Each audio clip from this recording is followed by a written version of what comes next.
School সংক্রান্ত আরো একটা খবর কি এবার সরছে তৃণমূল সরকারের দেওয়া ওই নীল সাদা স্কুলের ইউনিফর্ম 2022 সালের আগে যে স্কুলের ইউনিফর্ম ছিল সেই ইউনিফর্মই ফেরাচ্ছে শিক্ষা দপ্তর।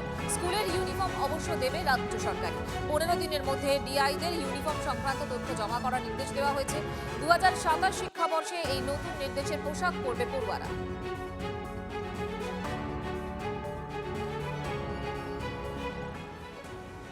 খুবই সুন্দর এটা যেটা ডিসিশন নেওয়া হয়েছে। কারণ কি দেখুন, এক একটা স্কুলের যে ইউনিফর্ম, সেই ইউনিফর্ম দেখে আমরা বুঝতে পারি যে সে কোন স্কুলে। কিন্তু মাঝখানে দুর্নীতি করানোর কারণে আপনারা জানেন, আমরাও জানি যে কত কোটি কোটি টাকার এই ইউনিফর্ম নিয়ে দুর্নীতি হয়েছে এবং আসানসোলেও হয়েছে। আবার যে ইউনিফর্ম ফিরিয়ে আনছে, আমার অত্যন্ত আমি স্বাগত জানাই। স্কুল পড়ুয়াদের পোশাকে আর নীল সাদার বাধ্যবাধকতা নয়। এবারে স্কুল চাইলে নিজেদের মতো করে স্কুলের পড়ুয়াদের পোশাকের রং নির্বাচন করতে পারবেন। রাজ্য সরকারি এই ঘোষণায় রীতিমতো খুশি স্কুল পড়ুয়া থেকে শুরু করে শিক্ষক, এমনকি অভিভাবকরা। শিক্ষকরা যেটা বলছেন যে স্কুল পড়ুয়াদের যে পোশাক, সেই পোশাক কোথাও পঠন পাঠনে প্রভাব ফেলে। শিশু মনে কোথাও তাদের আনন্দ দেয় এই পোশাকের রং। স্বাভাবিকভাবে নীল সাদার যে একঘেয়েমি, সে একঘেয়েমি কাটিয়ে এবার স্কুলের পড়ুয়াদের পোশাকের রং পরিবর্তন তা নতুন করে শিশুদের শিক্ষায় আগ্রহ বৃদ্ধি করবে, অন্তত তেমনটাই দাবি শিক্ষকদের। অভিভাবকরাও খুশি সরকারি এই সিদ্ধান্তে। আর পড়ুয়ারা যারা একেবারে ছোট ছোট কচিকাঁচা, তারাও কিন্তু কোথাও নতুনের যে আগ্রহ, সেই আগ্রহে আপাতত মশগুল। বাঁকুড়া থেকে ক্যামেরায় বোধন কর্মকারের সঙ্গে হীরক মুখার্জি, TV9 বাংলা। তোমার কোন রং পছন্দ? সাদা আর ব্লু, আর যদি এটা অন্য কালার হয় সেটাও ভালো লাগবে। ভালো লাগবে? হ্যাঁ। যদি স্কুলের ড্রেস তোমাদের অন্য কালারের হয় খুব ভালো হবে। তাহলে কি কালারের চাইবে? অরেঞ্জ। Orange colour? হ্যাঁ, কেন? ভালো লাগে অরেঞ্জটা, আর এখন অরেঞ্জ হলে ভালো লাগবে। বলছি তোমার কোন রং পছন্দ? লাল রং। তো তোমার স্কুলের যে পোশাক, তার কি রং? সাদা। নীল সাদা? হুম। তো এটা ভালো লাগে এই পোশাকটা তোমার? হুম, যদি লাল রঙের পোশাক হয় তাহলে কেমন হবে? তাহলে ভালো হবে, কেন? কারণ লাল রং আমার পছন্দ। পোশাকটা চেঞ্জ হলে বোঝা যাবে যে তারা বিদ্যালয় স্কুলের এই পোশাক। মানে সেটা কি ভালো হবে? হ্যাঁ, ভালো হবে। সব স্কুলের তো ধরুন পোশাক আলাদা আলাদা।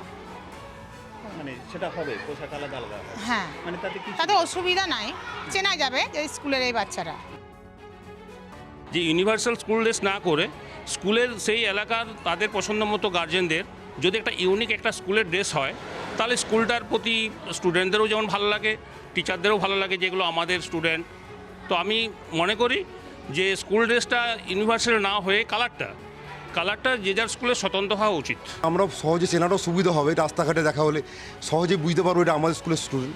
এটা আমাদের পক্ষে খুব ভালো। বা পাড়াপড়শিও যারা যদি কোনো একটা ছেলে কোনো দিকে চলে যায়, তাহলে আমরা খবর পেয়ে যাবো সহজে যে ওই ছেলেটা, আমাদের ছেলেটা আজকে অন্য দিকে গেছে। এটা আমাদের পক্ষে অনেকটা সুবিধা হবে, আমাদের স্টুডেন্টদের প্রতি নজরদারি করা বা খবর পেতে, বা পাড়ার লোকরাও তো পাশাপাশি তো বহু লোকই তো নজরদারি করে স্কুলের উপরে। তাদের পক্ষে সুবিধা হবে যে ছেলেগুলো ঠিক টাইমে আসছে কিনা। বিগত দিনে পশ্চিমবঙ্গ সরকার স্কুলের পোশাক দেওয়ার যে সিদ্ধান্ত নিয়েছিলেন, তাতে এই নীল সাদা পোশাক দেওয়া হতো, এই জামা এবং এই প্যান্ট।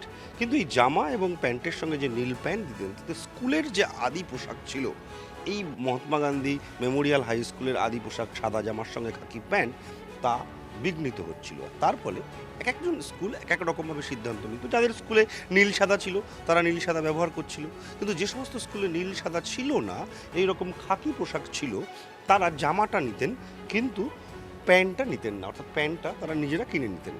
এর পাশাপাশি এই যে বুকে ব্যাচ লাগানো আছে, এই জামাগুলো মূলত আমরা যেটা জানতে পারছি, এর সঙ্গে একটা বিশ্ব বাংলার লোগো আসতো, কিন্তু সেই লোগোটা স্কুলকে বলা হতো লাগিয়ে দিতে, কিন্তু স্কুল উল্টোটা করতো। এতদিন পর্যন্ত নিজেদের স্কুলের লোগোগুলো তারা লাগিয়ে দিতেন, তার পরিপ্রেক্ষিতে জামাটা স্টুডেন্টরা নিতেন কিন্তু প্যান্টটা নিতেন না।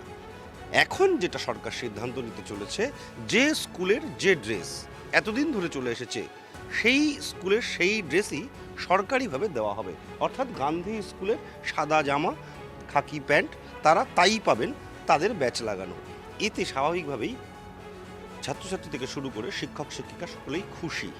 TV9 বাংলার জন্য সুকান্ত মণ্ডলের সঙ্গে দীপঙ্কর দাসের রিপোর্ট, উত্তর 24 পরগনা। তো আমাদের কাছে একটা রিপোর্ট চাওয়া হয়েছে। আমাদের ট্র্যাডিশনালি যেটা চলতো সেটা হচ্ছে খাকি প্যান্ট এবং সাদা শার্ট।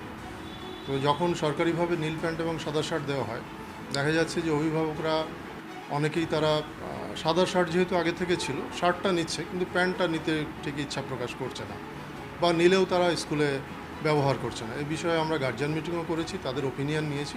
তারা বলছে স্যার পুরনো যে ড্রেস আছে এটা স্কুলের ট্র্যাডিশন, এটাই থাকবে, আমরা নিজেদের খরচে খাকি প্যান্ট বানিয়ে নিই।